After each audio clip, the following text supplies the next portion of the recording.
உலகம் எனக்கென்றும் விளங்காதது, உறவே எனக்கென்று விளங்கானது.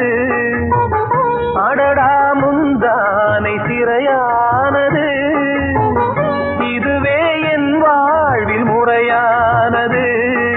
பாறை ஒன்றின் மேலே ஒரு பூவாய் முளைத்தாயே, உறவுக்கு உயிர் தந்தாயே. நானே எனக்கு நண்பன் இல்லையே, உன்னால் ஒரு சொந்தம் வந்ததே. என்னைத்தானே தஞ்சம் என்று நம்பி வந்தாய் மானே. உயிர் பூவெடுத்து ஒரு மாலையிடு, விழி நீர் தெளித்து ஒரு கோலமிடு. என்னைத்தானே தஞ்சம் என்று